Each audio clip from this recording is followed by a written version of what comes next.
মধ্যে আল্লাহ তাআলা বলেন এই দুই শ্রেণীর মানুষ যারা সফল হবে তাদের গুণ কি?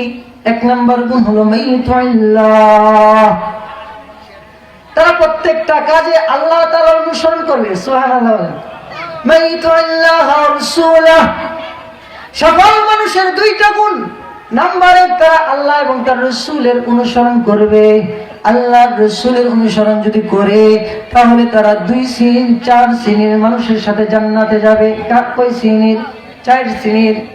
আল্লাহ এবং রাসূলের কিভাবে অনুসরণ করতে হবে এটা আমি বলবো। আল্লাহ পাকের অনুসরণ হয় যে নিজের ভিতরে আনুগত্য আল্লাহ পাকের হুকুম মানার দ্বারা, আর মুহাম্মদ রাসূলুল্লাহ সাল্লাল্লাহু আলাইহি সাল্লামের তরিকা সুন্নাত নিজের মধ্যে বাস্তবায়ন করার দ্বারা। সুবহানাল্লাহ। সুন্নতের আমল, এই সুন্নত নিয়ে আমি আলোচনা করবো। আমাদের ভিতরে সুন্নত ইত্তেবাই সুন্নাহ কতটুকু আমাদের ভিতরে আছে, কতটুকু আমি সুন্নত অনুযায়ী আমার জিন্দেগি করলাম। আল্লাহ রাসূল সাল্লাল্লাহু আলাইহি সাল্লামের সাহাবী আলী রাদিয়াল্লাহু তাআলা আনহু ওযু করছেন, তো ওযু করছেন দাঁড়ায়া দাঁড়ায়া এক সাহাবী দেখতেছে আলী রাদিয়াল্লাহু তাআলা আনহু তাকাইছে তো মুস্কি হাসতেছে। সাহাবী বলে, ওগো আলী আপনি কেন মুস্কি হাসতেছেন? বলে, শোনো শোনো, আমিও একদিন আল্লাহ রাসূল সাল্লাল্লাহু আলাইহি সাল্লাম ওযু করতেছিলেন, আমি দাঁড়ায়া দাঁড়ায়া দেখতেছিলাম। সুবহানাল্লাহ। আমি দেখতেছিলাম আল্লাহ রাসূল সাল্লাল্লাহু আলাইহি সাল্লাম আমার দিকে চায়া মুস্কি মুস্কি হাসতেছিল, আমিও আল্লাহ রাসূলের এই সুন্নাত আদায় করার স্বার্থে তোমার দিকে চায়া চায়া মুস্কি মুস্কি হাসতেছি। সুবহানাল্লাহ। তাহলে বোঝা গেল ইসলামের এরকম একটা আমল উযু। এই উযুটাও আল্লাহ রাসূল শিখিয়েছেন, কিভাবে উযু করতে হবে দইরা দইরা শিখিয়েছেন। আলী রাদিয়াল্লাহু তাআলা বলেন আল্লাহ রাসূল সাল্লাল্লাহু আলাইহি সাল্লাম আমাকে উযু কিভাবে করতে হয় এটা শিখিয়েছেন। আলী এইভাবে উযু করো, এইভাবে উযু করো। এক সাহাবী মসজিদে গেছেন, নামাজ পড়তেছেন। আল্লাহ রাসূল ডাক দিলেন, সাহাবী দিকে আসো, তোমার নামাজ হয়নি, আবার নামাজ পড়ো। সাহাবী আবার নামাজ পড়লো। আল্লাহ রাসূল বলেন, সাহাবী তোমার নামাজ হয় নাই। আল্লাহ রাসূল বলেন, আবার পড়ো। সাহাবী তিনবার নামাজ পড়লো। তিনবার পরে সাহাবী বলল, ইয়া রাসূলুল্লাহ আমি নামাজ পড়লাম, আপনি বারবার বলছেন আমার নামাজ হয় না, তাহলে আপনি শিখিয়ে দেন। আল্লাহ রাসূল বললেন, ও সাহাবী এরকম ভাবে নামাজ পড়ো যেরকম ভাবে আমি রাসূল নামাজ পড়ি। সুবহানাল্লাহ। আল্লাহ রাসূল নামাজ পড়ে দেখাইলেন। এই জন্য আমল দেখে দেখে শিখতে হয়। আর এই আমল দেখে শিখানোর জন্য আল্লাহ ওয়ালাদের কাছে যাইতে হয়, যারা আমলকে শিখাইবেন। উযু কিভাবে সুন্নত তরিকায় করতে হয় এটা শিখাবেন, নামাজ কিভাবে সুন্নত তরিকায় করতে হয় এটা শিখাবেন, খানা কিভাবে খাইতে হয় এটা শিখাবেন, গোসল কিভাবে করতে হয় এটা শিখাবেন, বাথরুমে কিভাবে যাইতে হয় এটা শিখাবেন। সুবহানাল্লাহ। সালমান ফারসি রাদিয়াল্লাহু তাআলা বলতেন যে আমাদের রাসূল তো এরকম যে শৌচাগারে গিয়ে মানুষ কিভাবে বাথরুম করবে এটাও আমার রাসূল আমাদেরকে শিখিয়েছেন। সুবহানাল্লাহ। শিখাইছেন কি শিখাই নাই? কিভাবে যাইবা বাথরুমে যাওয়ার সময় কোন পা দিবেন? বাম পা। বাম পা দিয়ে কি পড়তে হবে? আল্লাহুম্মা ইন্নী আউযু বিকা মিনাল খুবুসি ওয়াল খাবাইস। বান্দা বাথরুমে ঢুকবে, বাম পা দিয়ে এই দোয়া পড়বে, আল্লাহুম্মা ইন্নী আউযু বিকা, ও আল্লাহ আমি তোমার কাছে আশ্রয় চাই মিনাল খুবুসি ওয়াল খাবাইস, বড় শয়তান এবং ছোট শয়তান থেকে।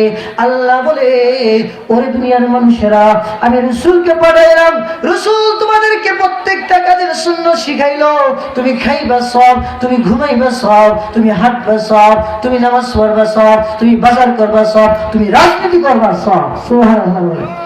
রাজনীতি করবা এটাও সব, তুমি ইলেকশনে দাঁড়াইবা এটাও যদি ইসলামী হুকমত কায়েম করার জন্য হয়, আল্লাহর জমিনে আল্লাহর বিধান ইলাহি কালিমাতুল্লাহ, যে পৃথিবীর বুকের মধ্যে আল্লাহ পাকের জমিনে আল্লাহ পাকের বিধান কায়েম হবে, এই জন্য তুমি মেহনত করো, এটাও তোমার আমল নামাই আমার আল্লাহ সওয়াব দিয়ে দিবেন। চিল্লায়ে বলে আল্লাহু আকবার।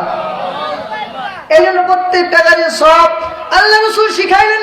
বাথরুমে যে যখন বাথরুমের ভিতরে যে পাদানি আছে এটার মধ্যে সর্বপ্রথম ডান পা রাখবা, ডান পা রেখে পরে বাম পা রেখে বসবা।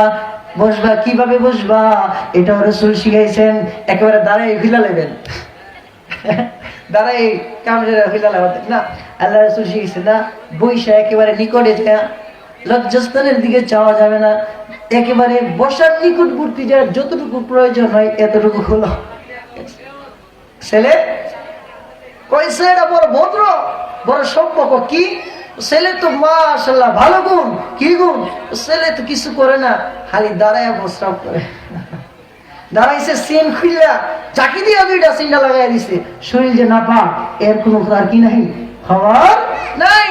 আল্লাহ রাসূল বলে সুন্নাত আমি শিখাইলাম, ও আমার বান্দা উম্মতেরা, বাথরুমে যাইবা তুমি কার সুন্নতে যাইবা? রাসূলের সুন্নতে। এই বাথরুমে যাওয়া সব, বাথরুম থেকে বের হইবা, বের হয়ে দোয়া পড়বা, আলহামদুলিল্লাহিল্লাযী আযহাবা আন্নিল আযা ওয়া আফানি। আল্লাহ রাসূল বলে ও রে আমার উম্মত, আমি জামিউল কালাম এরকম দোয়া তোমাদেরকে শিখাইছি, জামিউল কালাম। তোমাকে আমি আল্লাহ পাক এই যে দান খাবার খাইলা, এটাকে অনেক ভাবে আলোচনা দীর্ঘ হয়ে যাবে, এই জন্য আমি বলতেছি না, কিভাবে খেত করে আপনারা জানেন। অনেক কষ্টের পরে তোমাদের মুখে না আমি আল্লাহ এই খাবারটা তুইলা দিলাম, খাবারটা তোমার পেটে যাওয়ার পরে এই খাবারকে আমি আল্লাহ দুই ভাগে ভাগ করলাম। কয় ভাগে? দুই ভাগে ভাগ করলাম। একটাকে পানি বানাইলাম, একটাকে শক্ত বানাইলাম। পানিটাকে আমি আল্লাহ পাক তোমার প্রস্রাবের রাস্তা দিয়ে বের করে দিলাম। শক্ত যেটা, এটার মধ্যে যেটা তোমার জন্য উপকার হবে, এটাকে আমি তোমার রক্তের শিরায় শিরায় পৌঁছায় দিয়া, এটা দিয়ে আমি আল্লাহ তোমাকে শক্তিশালী করলাম।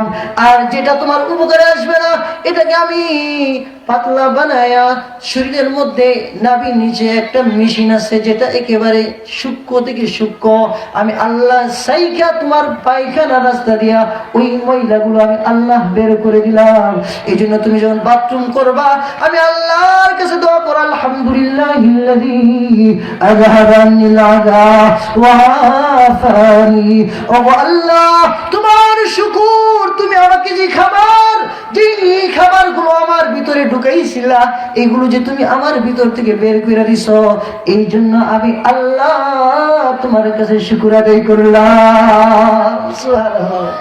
বাদশা হারুনুর রশিদের দরবারে এক পাগল থাকতো।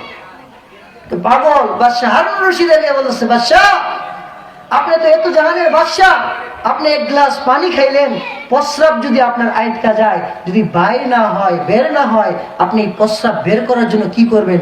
বলে প্রয়োজন যদি হয় আমার রাজ্যের অর্ধেক আমি তাকে লিখে দিয়ে দিব। সুবহানাল্লাহ। তাই নাকি? হ্যাঁ।